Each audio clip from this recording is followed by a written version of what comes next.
he played that role. That's a perfect example so well that it's almost like, yeah, he went to house party. Like that was his dad. Like you think that was his life. He cannot play. Even seeing him today without the high top and all that stuff, it's man. Robin Harris was his dad, right? Yo, right? You just made me think at the end of the movie when he tried to get in that bed. I went through that so fast.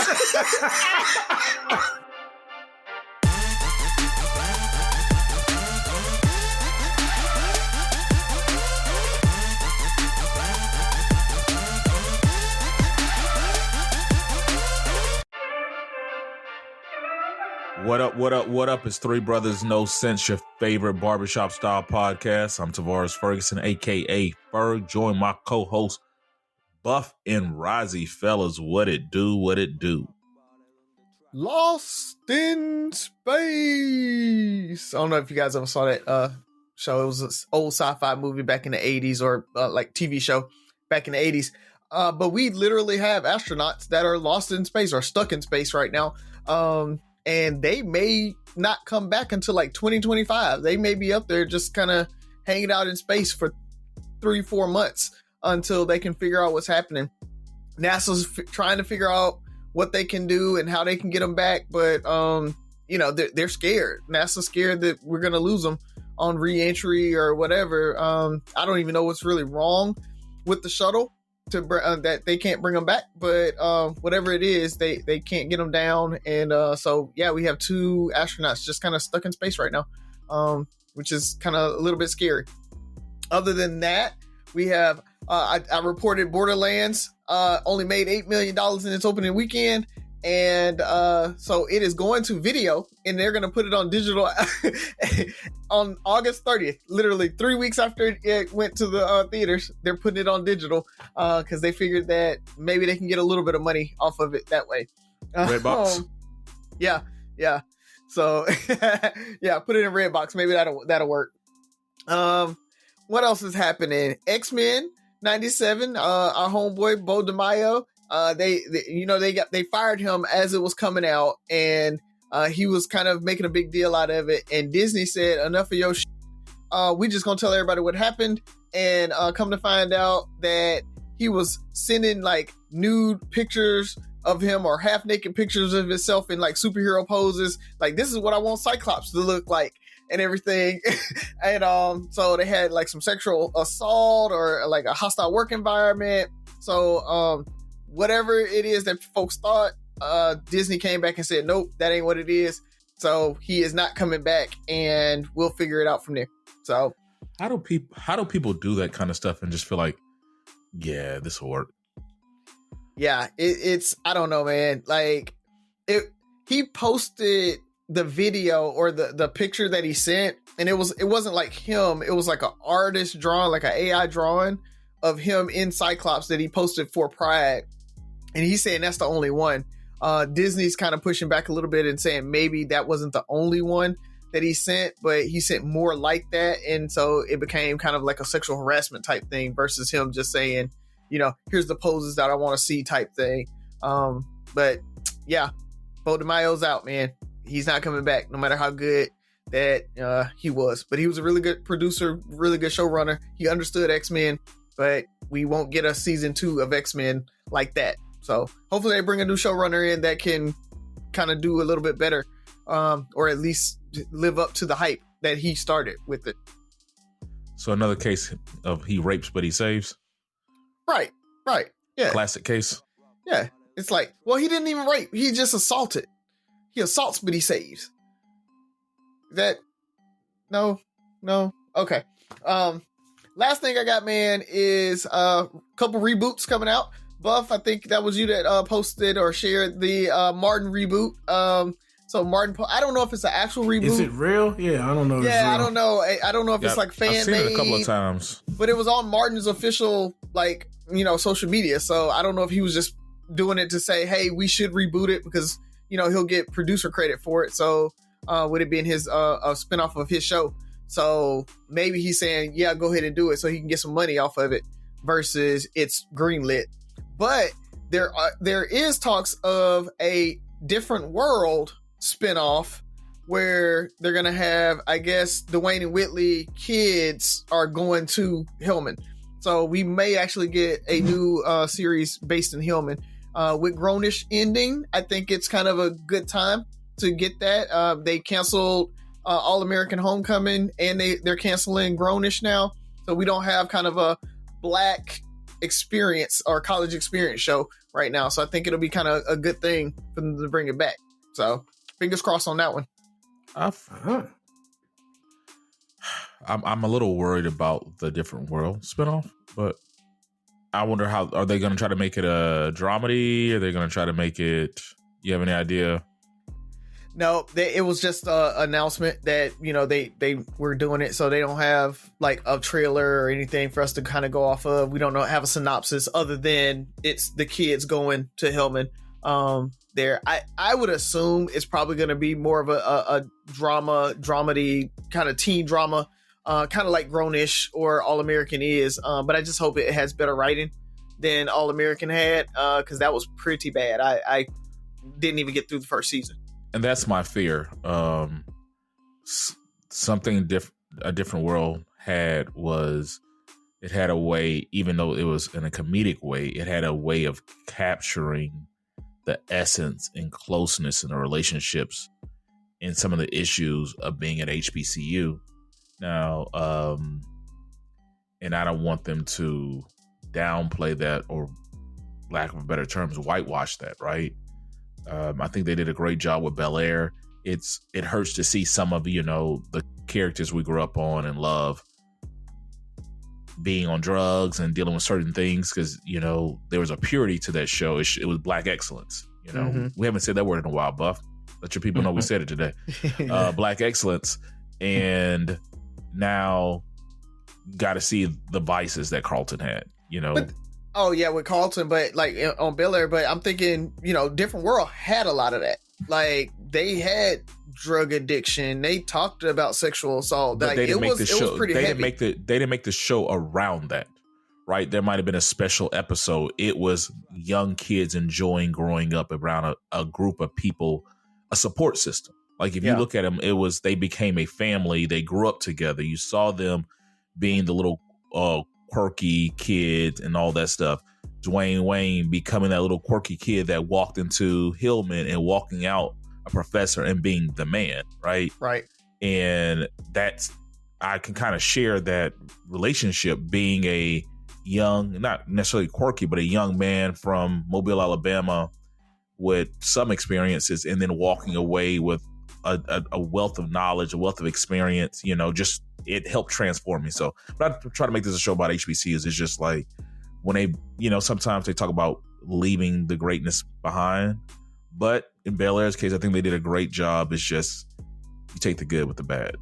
I think a little bit of that is the change from becoming a serial versus an episodic show.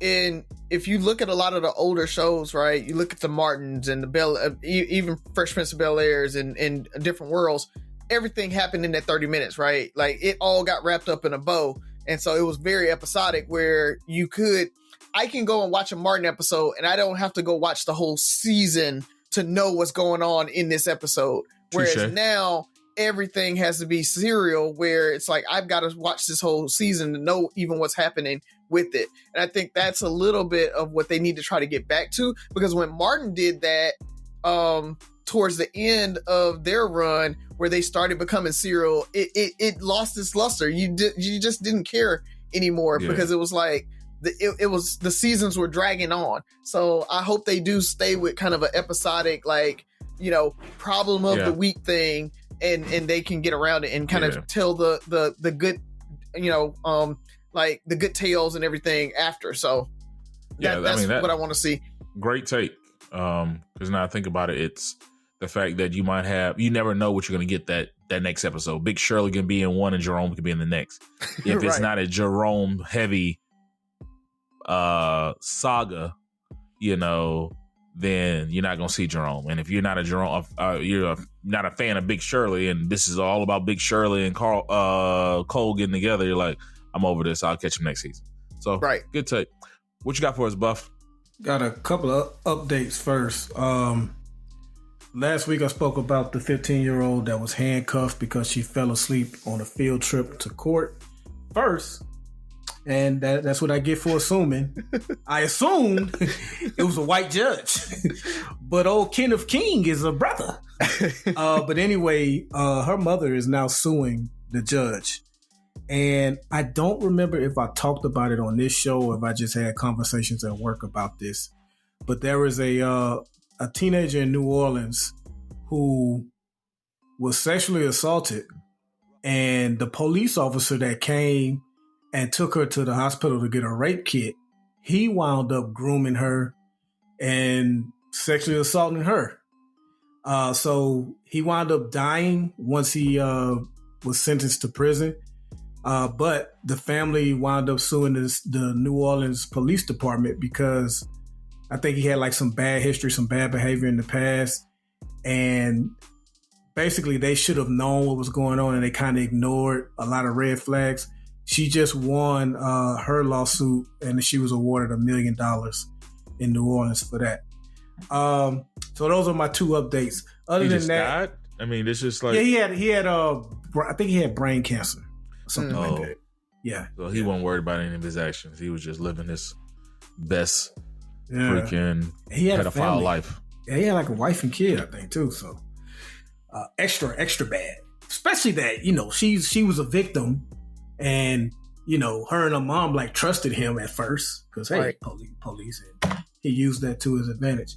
Back in the day, we used to have our teachers, they would check people's hair for lice. And of course, if you had lice, you had to go home. The CDC is like, nah, you ain't got that no more. Y'all can just ride it out at school. So now your classmate, your kid's classmate could have lice. And apparently it's kind of all good. CDC say you ain't got to like necessarily go home anymore. So lice ain't bad no more? I think it's still bad, but the CDC is like, it's not that bad. So now we really got to worry. I always heard the rumor that black people don't get lice. Right. I can tell you that's not true. I can tell you that's not true because my kids end up with it, and so and that was like, well, your kids have hair. Your kids have hair. Yeah. Well, it's they don't like the oils and like grease and stuff like that we put in our hair. And so that's a lot of times why black people don't get it. So unless if you're like natural or you're not putting a whole lot of product in, that type of thing, that's what kind of allows them to kind of do it. And get in there, but for the most part, and then you got to think most black males, shave their hair off, so they don't have it because there's nothing really to hide them and everything. But yeah, my kids end up with it, and it's bad. But I can see where the CDC is coming from with it. Like I think it's one of those things that as long as you know that, hey, that kid has lice, don't play in their hair, don't rub your hair against their hair type thing, it doesn't transmit on like surfaces and stuff like that. Kids listen to what you tell them.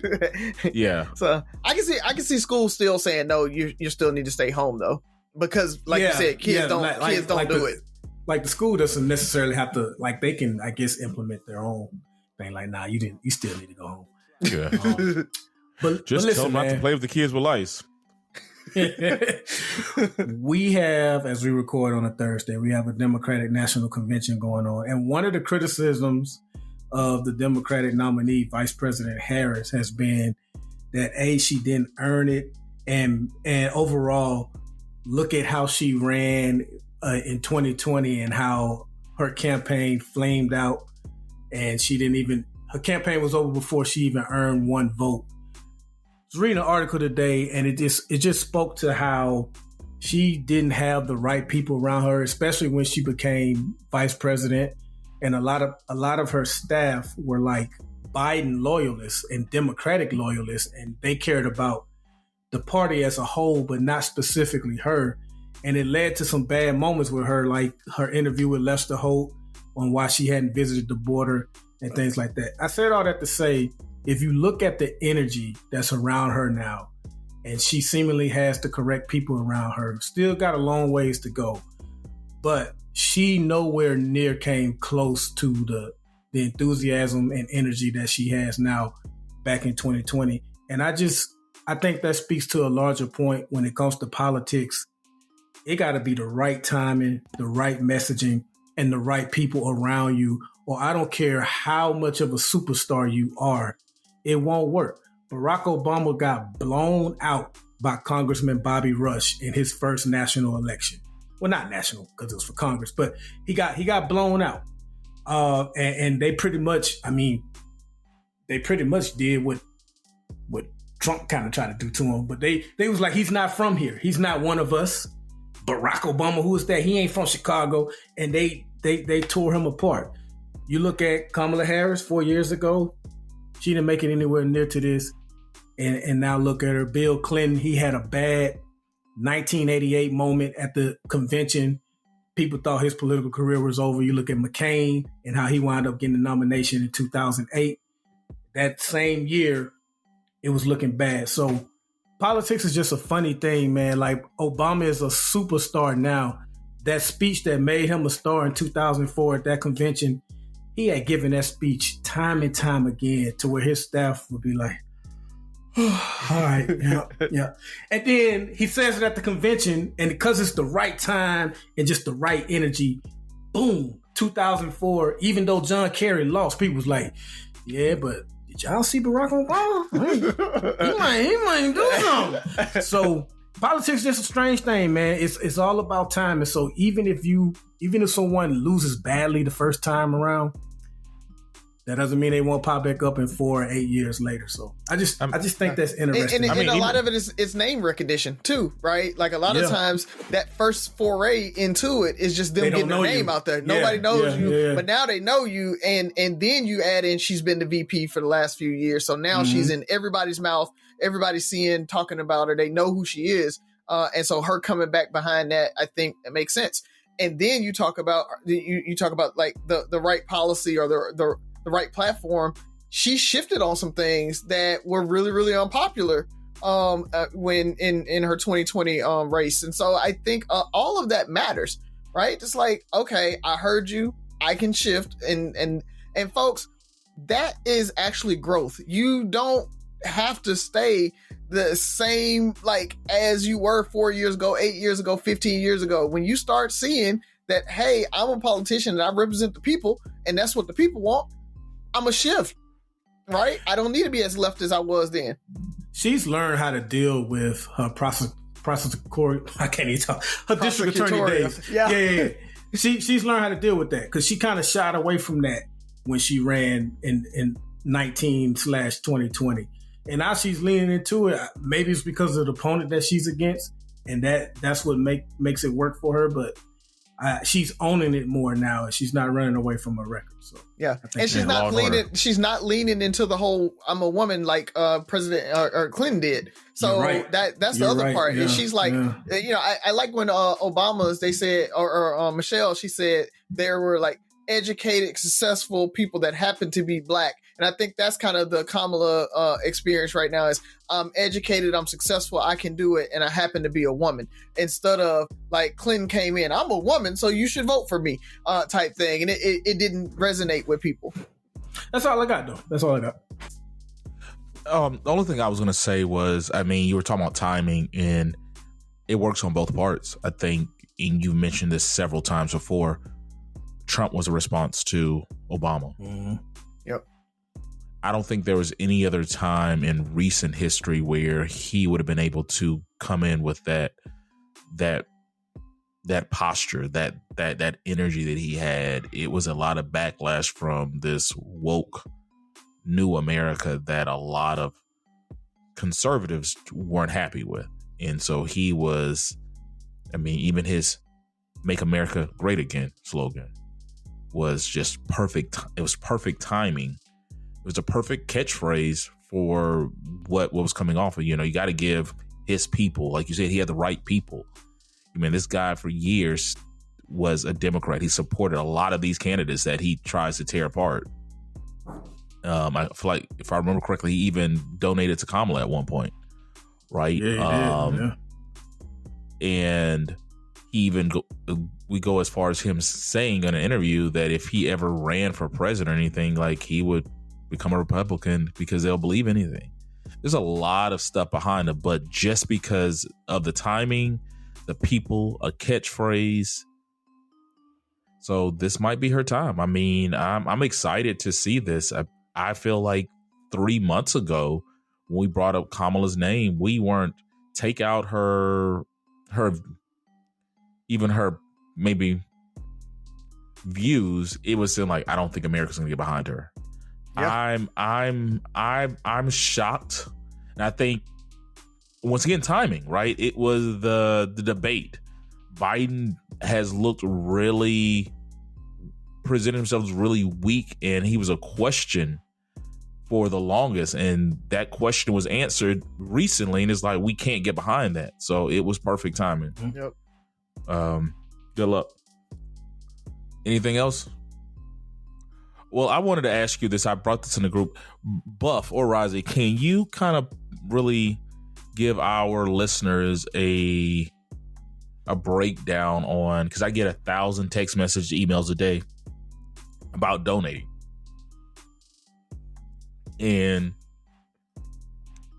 if it's important, why it's important, and how you should go about doing it. It's funny. My coworker said he had donated to the campaign, and he was like, man, before I could press send, I was getting another text message asking me. I mean, they come so much now. I donated some money, and then I got a text message asking for the amount I had just donated again, and it had me thinking like, yo, I did hit send, right? Maybe I had to go back and check, like, did I just leave it and it reminded me? I was like, no, I donated. Why are you asking me again? So look, I have donated twice and bought some merchandise. But to get to your question, campaigns, national campaigns, the amount of money it takes goes up every election cycle. And when you think about internet ads, radio ads, TV ads, I forgot the amount. Maybe they didn't say the amount. They just said it was in the millions. Harris just spent millions texting on a TV people to donate money. No. She already paid for this. I'm saying that costs money too. That too. Right. Yeah, that too. All the volunteers, not the volunteers, but the staff and everything like that. It takes a lot. It takes a lot. Like, it's millions on an ad that she just dropped yesterday, and it only runs to the end of August. And that's just one ad. So it takes a lot of money. It takes a lot of organization. And that's why they are constantly asking. It doesn't guarantee you victory, but it is a good indicator on who will win when it comes to who raises the most money. I'll let Rozzy add. And I'll just add that a lot of people complain about the whole, oh, well, it's rigged and you know, they're going to do whatever and corporations tell them what to do and they act like the U.S. is an oligarchy type thing. And it really comes down to, if you don't have grassroots, you send $10, I send $10, somebody else sends $5, then they're going to start leaning on those corporations and those billion-dollar donors and everything to give them money. And I hate to say it, but with that comes, hey, I gave you $3 million. Here's my platform piece that I want to make sure that you're going to take care of. It just is what it is. And so why it's so important for those small grassroots donors is because they don't have to depend on that as much. They don't have to be beholden to those super PACs and those large donors that, you know, give them that money and then they want favors back. And so, you know, oh, I gave you $3 million. I want to be the ambassador to Brazil, which if I give $3 million, that's what I'm going to ask for, is an ambassadorship. I want an ambassador to Brazil. But it just comes down to, man, it, like Buff said, it takes a lot of money to run these campaigns. And Buff, I saw the post where Tim Walz was like 1:30 in the morning, and he like texted you, and he was like, "It's kind of late, ain't it, Tim?" I got that. So yeah, man. How do we know who to donate to? So for what the best way to go, because it's ActBlue is where you should be donating. But if you go to KamalaHarris.org, it'll have all the official campaign stuff, and it gives you the link to donate. And I'm sure for the other side, it's probably DonaldTrump.org or Trump.org, and it'll do the same there.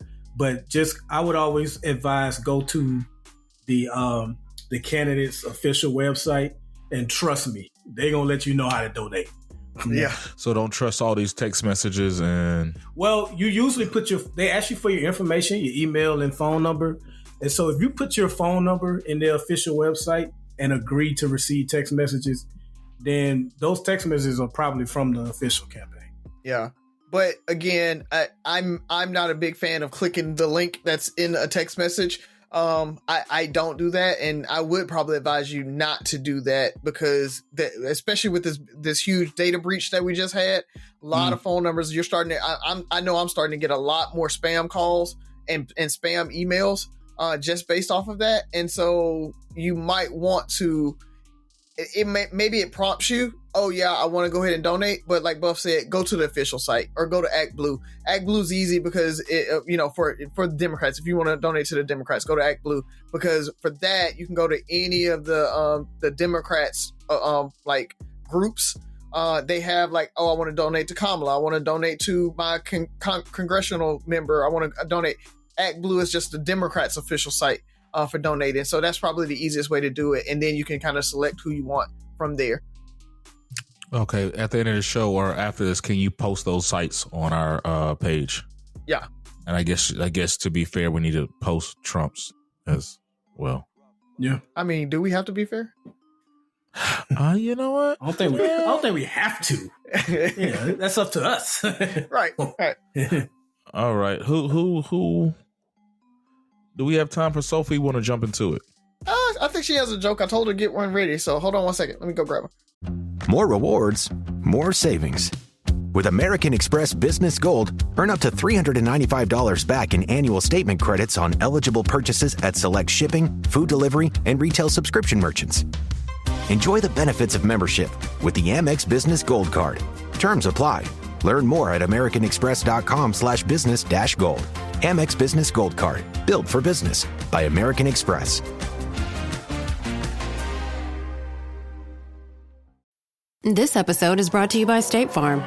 From your morning podcast to your afternoon playlist, State Farm knows you personalize your entire day. And that's why State Farm helps you personalize your insurance with the State Farm Personal Price Plan. It offers coverage options that help protect what you care about most at an affordable price just for you. Like a good neighbor, State Farm is there. Prices vary by state. Options selected by customer. Availability and eligibility may vary. Bonnet Sophie has a new The champ bonnet. is here. What's going on? Bonnet Sophie. What's going on, Bonnet Sophie? What's going on? I got a good joke for you guys. Okay. What? What? Come on. Got a I'm good with joke. it. All right. Come on. Why does the math book was so sad? Had too many problems. Dang. I don't have another joke. What do I do? He on fire. Bam. Nice. Bam. Oh no. He's on fire. Hey, even Jordan misses shots, Sophie. Yeah. All right. I'm gonna donate Sorry, next week you won't get $47 it, today. and then you'll be so sad. Oh, Nice, okay. Nice. I have a question. I think our earlier conversation kind of set it up. Cool. It's a lighthearted question. So I made a post. I'll talk about that later. We all kind of grew up, in the TGIF Friday, TGIF and the Cosby Show and stuff like that. And there was a recent post about, Alfonso Rivera having beef with Tyler Perry and all this stuff because Tyler Perry was trying to give him a role. Carlson. Yeah, we know who he is. Yeah. I'm surprised to hear he's beefing with Tyler Perry. They're not beefing. He just kind of. He felt he I was. don't know the details, but Okay, yeah, he felt it was kind of beneath him to be in a Tyler Perry movie. Yeah, like I really don't need this. I don't need this, but then really he did because he hasn't played anything in serious while. So it made me think of people like Carlton in his role because, of course, Bel-Air's back. Name your Mount Rushmore of TV/movie stars that so embodied their character that you cannot see them as anybody else. For example, a Carlton like that, like he's Carlton, right? So who is your Mount Rushmore? Like, dude, this dude is just, or she's just, she will always be this person to me. One is Gary Busey, white dude. Mm-hmm. He's always a lunatic. Always a lunatic. But the character, like a certain character he plays, as like I think what really made me think was He plays the same Topanga. character every movie.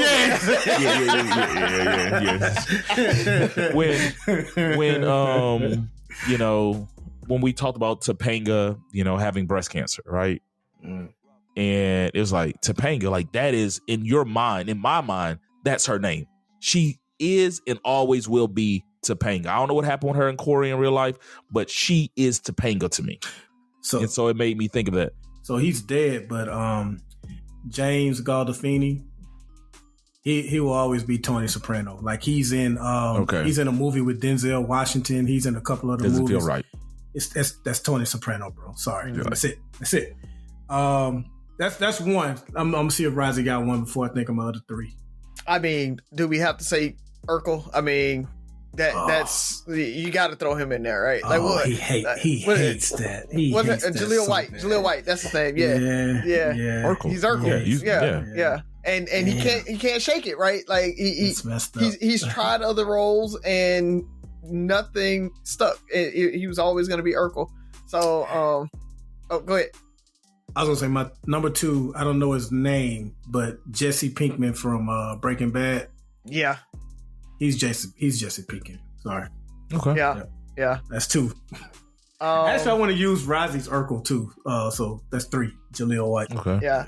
I'll say him. I'm gonna say, so this is a newer one, but now that he's done it, I can't see him in anything else. And it's Vincent D'Onofrio as Kingpin. That's Kingpin. Like it's and even everybody else has said, right? Like Daredevil, all the folks. Like you could replace them and I wouldn't care, but I can't see anybody else playing him like that. That's But Daredevil. Could you see him in another role though? Vincent, he's done a couple of other roles, but it's this weird thing where, like, are you asking? Can I not see them in like another role? Yeah, I can't see. I can't see them. I can't see like, anybody else in that role. Like you said, like that's how I'm taking it. Urkel. Like Urkel can't play another role. Urkel can't be in. He can't be on Power and be like nigga. When they made Urkel a thug, like he's Urkel. All right. All right. So yeah, I'm just gonna Urkel. I think Carlton is kind of the same way, right? Like, I mean, I know you brought him up as one, but Carlton is one. I would say Topanga is kind of the same. She's always going to be Topanga. I got to think now. See, you shifted it because I was thinking a different way. So, yeah, my bad. So that I didn't clarify. You said it right. It was just in my head. I took it wrong. So it's like I can't see them as anybody else. They will always be that person. Like I don't even know their real name. Like even when you guys were saying their names, I'm like, who? Oh, Walter White. Like it's certain people are certain people. What was the old girl? I know one. I don't know if you guys know The Craft, but the black chick that was in The Craft. And I don't even know her name or anything like that, but like she is always going to be that character to me, and she's played the black chick. The black chick from The Craft. Yeah, she's the Black Witch character. Like the black chick from The Craft. Like her, okay. I can't remember her name, but yeah, her. And I love her too. Like her hair, just oh my god. But yeah, her. I don't know. Buff, you got another one? So I don't know if this counts, but I'm gonna give it a shot and see what Ferg says. Kid. I don't think Kid can play any other role than Kid, and I think that's all he has played. Even in the other movie that's not House Party. Oh yeah. He's still kind of Kid. Yeah, Class A. Yeah, like to me, that's. I mean, his name isn't Kid. That's right. It's Chris. My bad. It is Chris. His name isn't Kid, but Kid is like, he played that role. That's a perfect example so well that it's almost like, yeah, he went to House Party. Like that was his dad. Like you think that was his life. He cannot play. Even seeing him today without the high top and all that stuff, it's man. Robin Harris was his dad, right? Right? You just made me think at the end of the movie when he tried to get in that bed. I wouldn't do that so fast.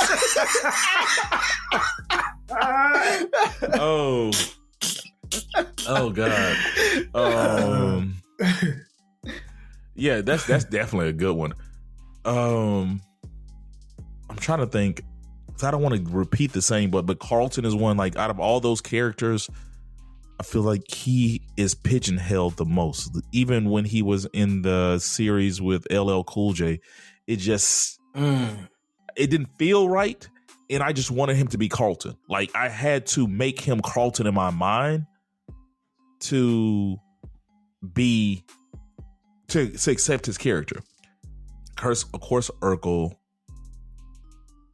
I think Screech. Like Screech from Saved by the Bell. I don't think he could ever play, or he's not here with us anymore, but I don't think he could ever play another role.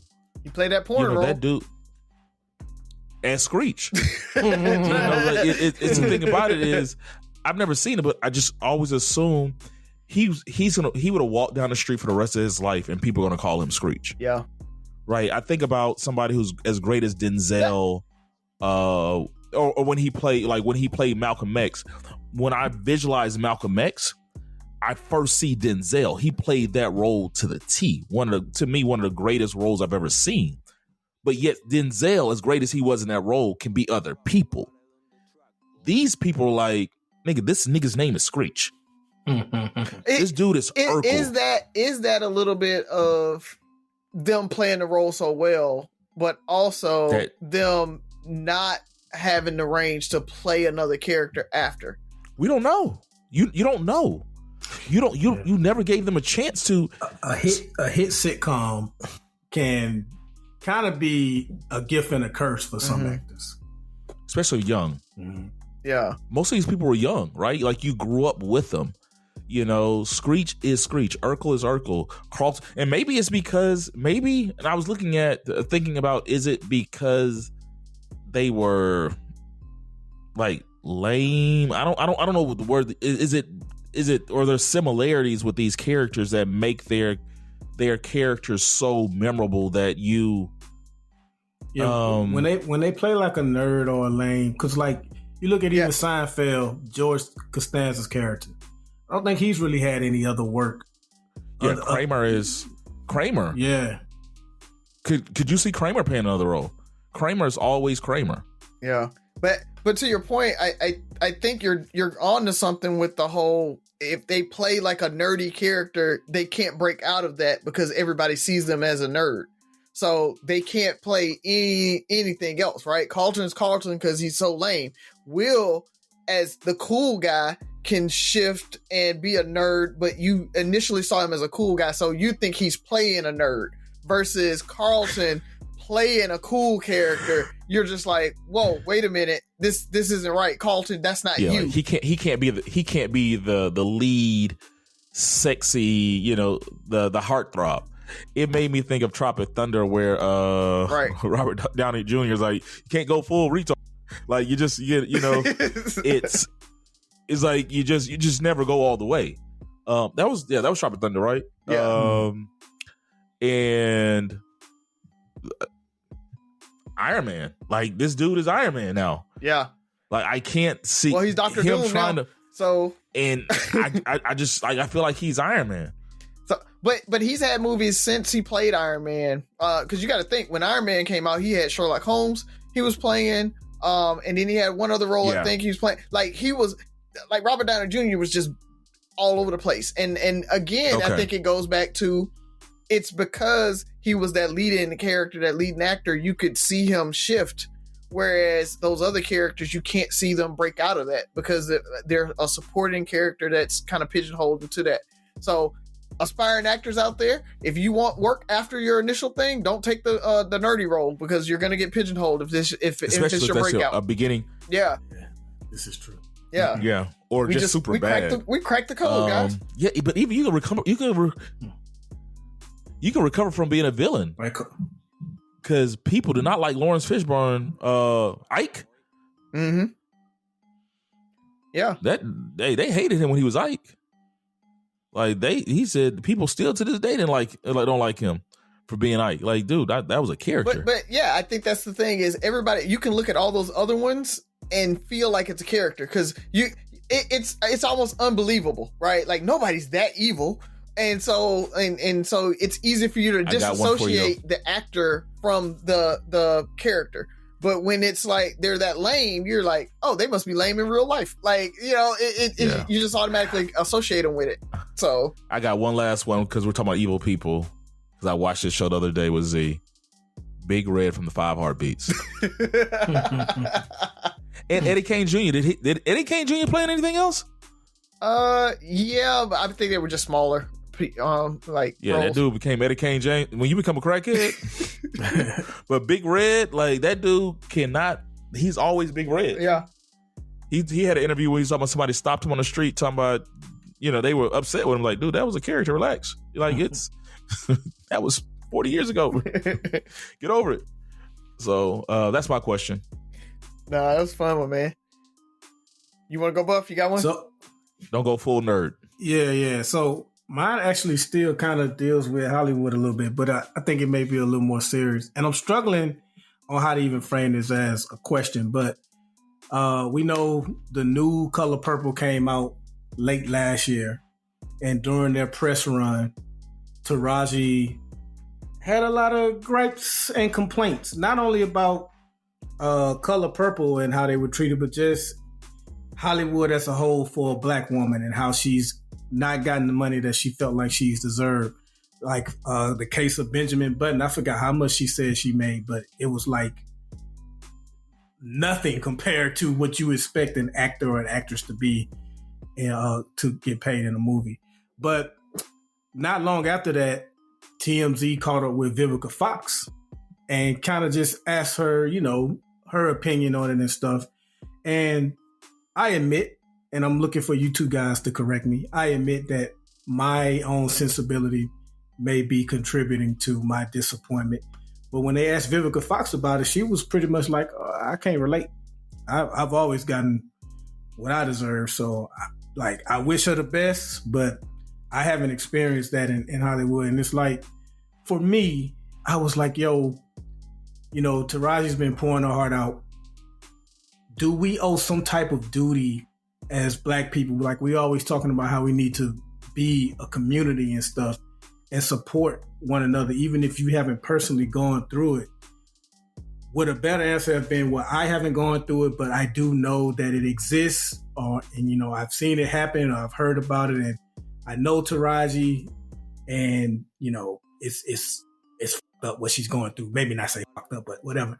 But is that my own sensibility, or do we owe that community type of support to one another, or is it just everybody look out for themselves? Because Vivica may have gone through that, but she probably said, she could have just said, hey, I ain't trying to mess up the bag. I say something like that. Ain't nobody gonna hire me again. Right. Ain't nobody hiring Vivica right now. So it's like she's not getting hired now. But and I think there's time periods to it, right? Like Vivica was hot in the 90s.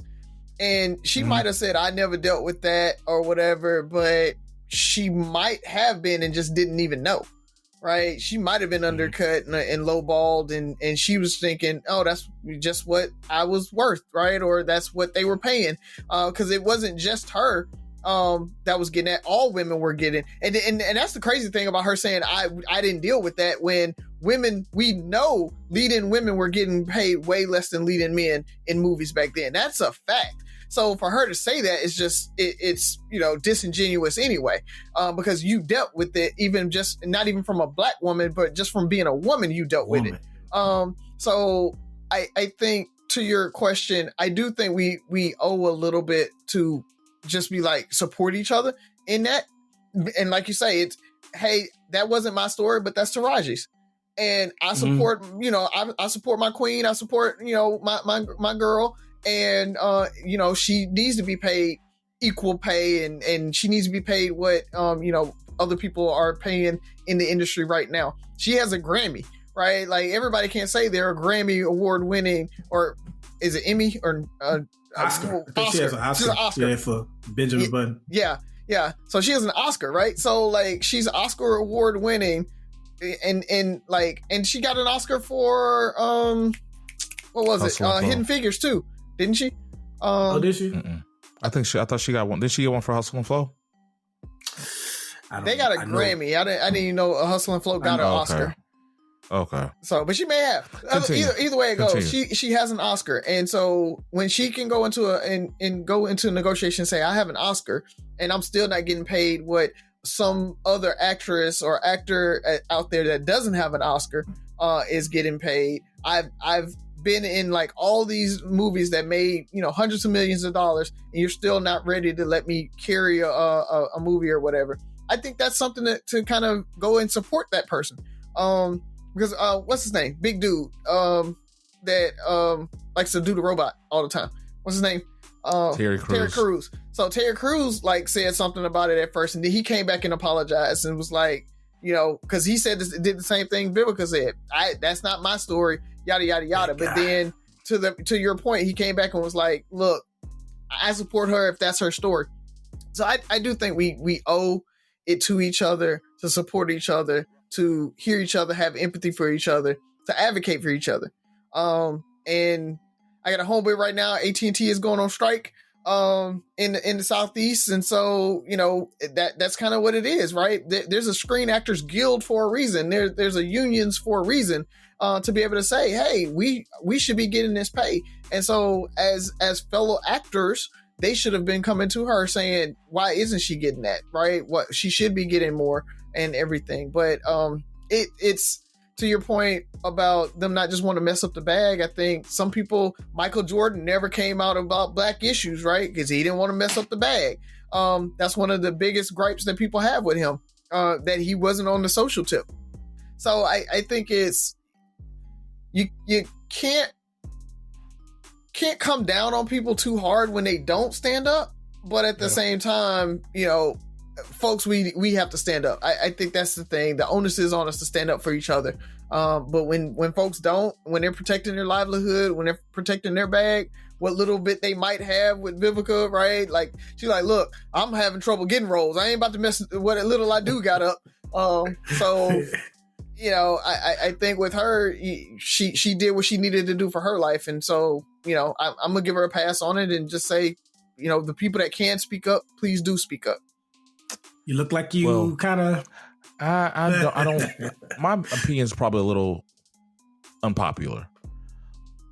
I'll go with the original question and talk about, use the word owe. We don't owe people shit. Right? And I'll kind of take a step back. Vivica and Taraji came up in two different time periods. Yep. Right? It's the way our parents think versus the way we think. And they're probably about the same age, aren't they? Aren't they close in age? I don't think Taraji, I think Vivica's a little older, but I don't think Taraji made her mark until, like, Taraji's more popular now. Mm. When Vivica was on, Taraji wasn't, was a B-lister. If that. So it's different mindsets, right? It's the way we look at the world versus the way our kids look at the world. It's people's experience. And if that wasn't her experience, because she, for one, Vivica's never been, in my opinion, even when she was on top of her game, I would never consider her a A-lister. right? She was sought after. Like Vivica was, but she was sought after for a secondary character. Like I never saw Vivica as she like was carrying never. a movie. You know what I'm saying? So she wasn't exactly. They were trying to give her a shot. Though. That's my thing. I think she was a black A-lister. Right. Yeah, but she accepted her role. She accepted being a Scottie Pippen. Right? Everybody's not a fighter. Like, well, you need we got to stand up and march for each other. And that's not my role. That's not how I get down. I'm doing my part by paving the way, by creating roles and doing a great job when I do it, and doing what I do best. I'm gonna let my actions speak for me, and that might be her fight. And saying like, you know what? I realized that I was never an A-lister. I wasn't around during the time when, I could be some of these roles like Taraji has. And so if I got paid $250,000 for a role, I got paid $250,000 for one. That was the going rate for a black actress. Mm-hmm. So was I underpaid? No more than any other black actress. This is the going rate for being a secondary supporting role black actress in 1997. Yeah. And so if it was $250,000, if I do headline, if I am the primary, it's probably in a black film that has a very low budget.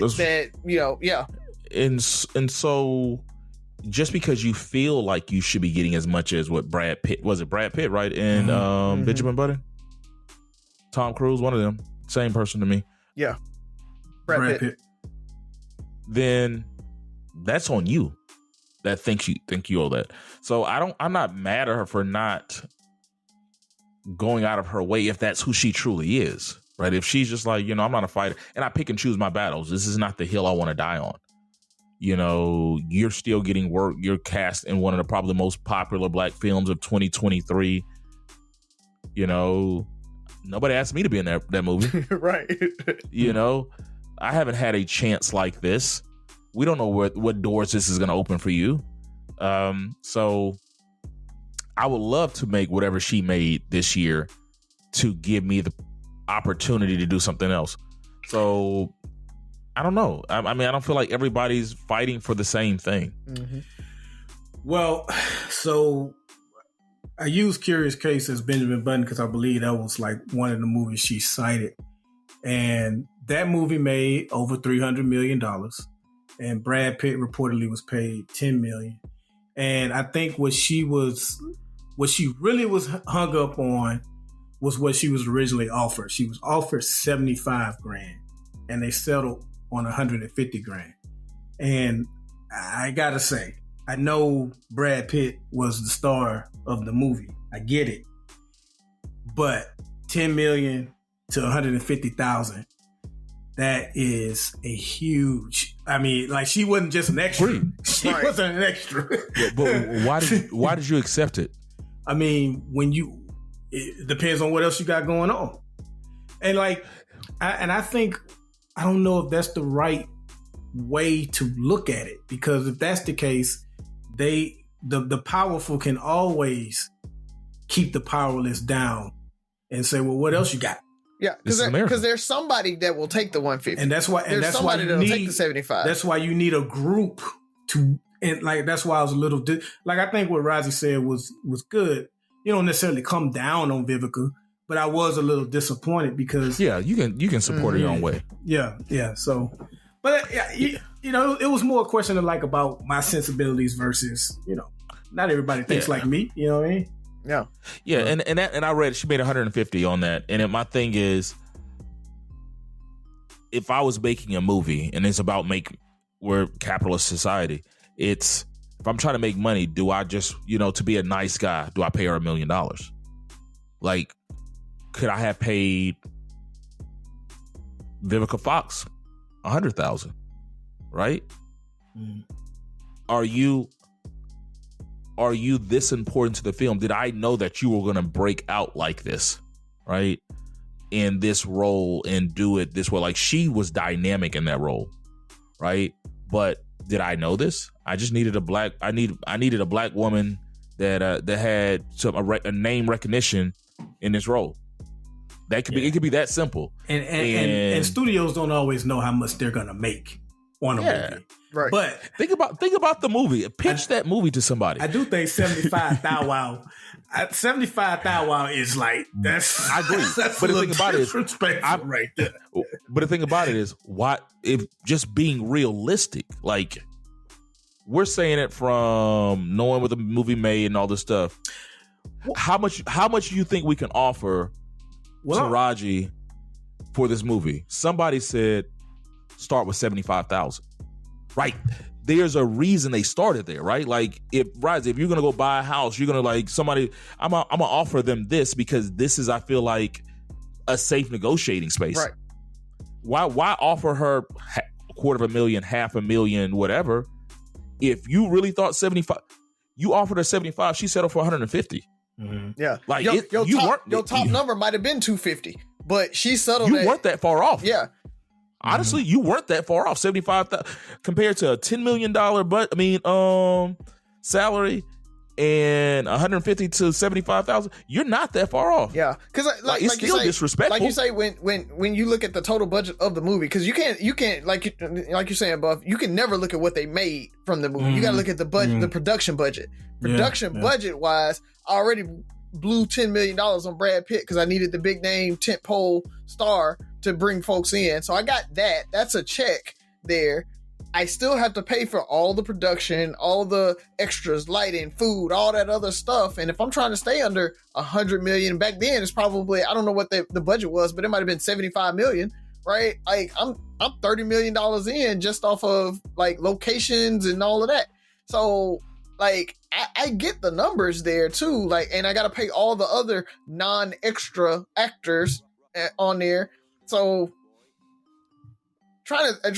I'm not trying to like be like it made sense, but at the same time, like that was a budget. So that was ain't even at the beginning of the movie. He is a baby at the beginning of the movie. He ain't even at the beginning of the movie. He come halfway through that joint. That is true.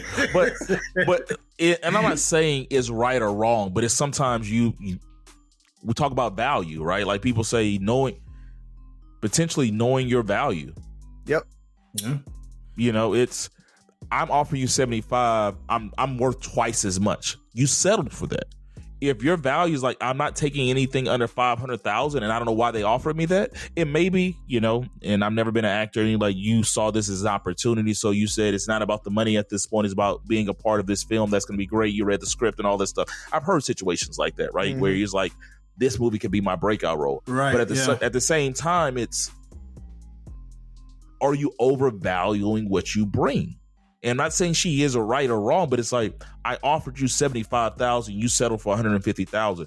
I wasn't far off. Because if she becomes the next Halle Berry, then she can say, I didn't get paid what I was worth, but that was an investment. That was a bet on myself.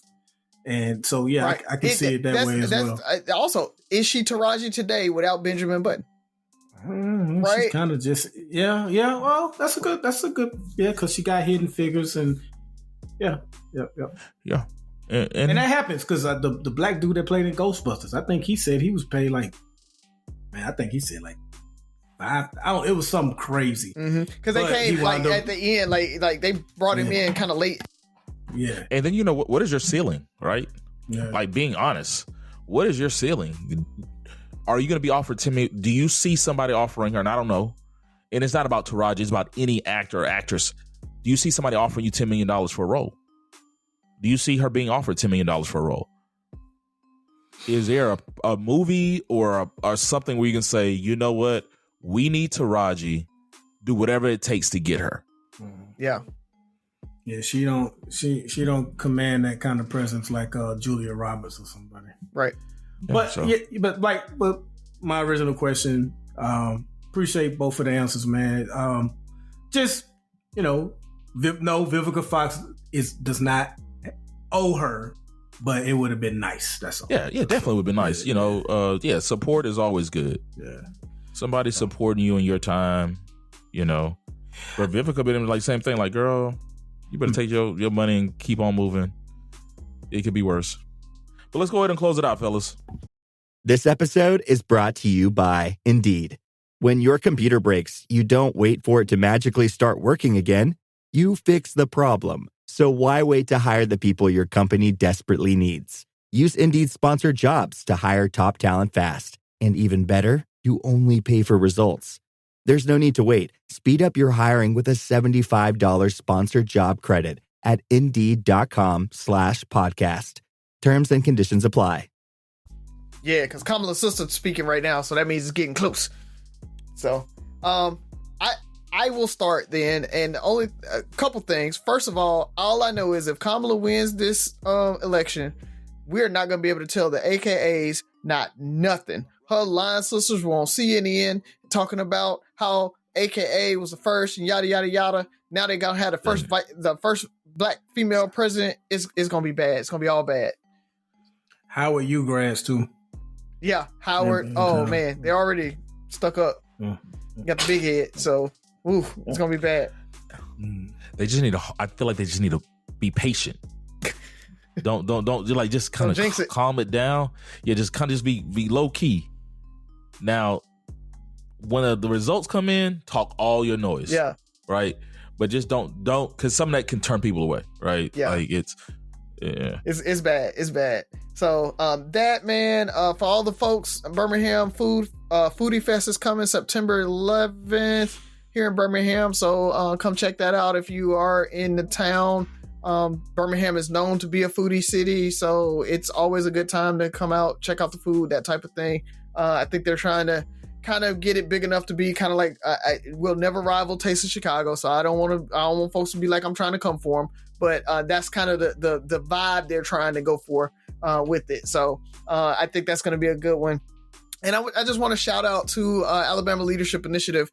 I just got back from a conference with them. I was up in Muscle Shoals. If you guys have not seen the documentary about Muscle Shoals and all the music that was made in Muscle Shoals, Alabama has like a lot of hits. Fame Studios, we went and visited that, and I didn't even know that Fame Studios is they have the second most gold or platinum albums next to Motown. So it's crazy that, that little studio in Muscle Shoals, Alabama, was making hits like that, and is still making hits like that. So it's a dope little studio. If you're in town, if you're anywhere near Huntsville or that area in North Alabama, go check it out. It's a cool little thing to kind of just know about the history of the music industry and how Alabama has a little bit of that, and we don't get a lot of credit for it. So shout out to them. So I started off talking about the convention.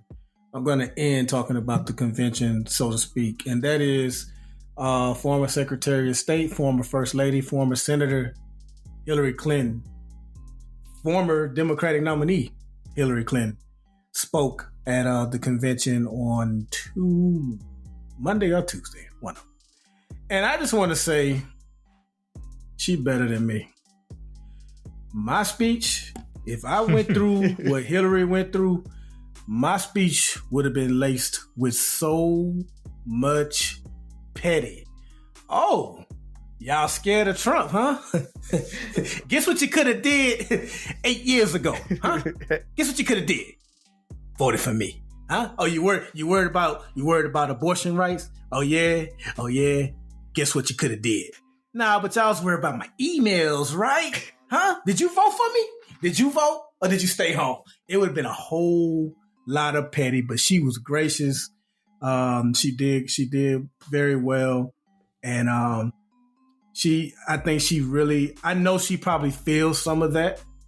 And like she was so close. And the entire makeup of the Supreme Court could be totally different today had she been nominated and won. Has she won, so to speak. So I just wanted to put that out there. Well done, Hillary. She definitely got a lot of criticism. Some of it was deserved, but some of it was a bit more than it should have been. And she got blamed for the few things Bill Clinton did wrong and none of the credit for the things she did well. So again, she's better than me. Other than that, man, I just want to say Make sure you subscribe. Three Brothers No Sense. We're on every single podcast platform you can think of, from iHeartRadio to YouTube podcasts, of course, Apple Podcasts, Spotify. We're on all of it. Subscribe. Get the episode as soon as it drop on Monday. And also, download the Inspire You On Air app. It's free. That's everybody's favorite price. Download the app. Catch us on Contentville, Three Brothers No Sense, because with that, in addition to us, you get a lot of other podcasts like Wooisms. Shout out to Wooisms, and a lot of other different content. So subscribe to Three Brothers No Sense. Also download the Inspire You on Air /Contentville app and check us out. Yep. Well, I'm going to close this out, reliving my childhood. I made a post a few years ago and I reposted it today saying I felt some sort of way when I didn't get chosen for crossing guard in fourth and fifth grade. I hold a grudge. And so I'm a crossing guard at heart. So I want to inspire all the young black boys out there and all the former young black boys out there that, you know, you can still live your dream, and it's okay to go full nerd mode in real life. You know, for all the guys that wanted to be crossing guards and Boy Scouts and gymnasts and karate champs and skateboarders and all the stuff that wasn't cool back in the day, it's okay, man. It's okay. I'm here for you. But seriously, I say that because we did. I had a temperature check Tuesday with my lamplighters this week, and it's just good to hear these young men expressing themselves, talking about what the things they want to do, and some of it's very eclectic what these young men are doing these days. You know, from golfing to skateboarding to, you know, robots and everything, and it's just good to see this. So keep pressing, keep moving, keep pushing past the norm of what is expected to be a young black male in this monolithic world that we live in. So keep pushing, keep striving. And with that being said, my brother said it best earlier. Thank you to Contentville and all our listeners. But Three Brothers No Sense, your favorite barbershop style podcast. Listen, like, share, subscribe, comment, and most importantly, listen again. Talk to you next week. My name is Swan.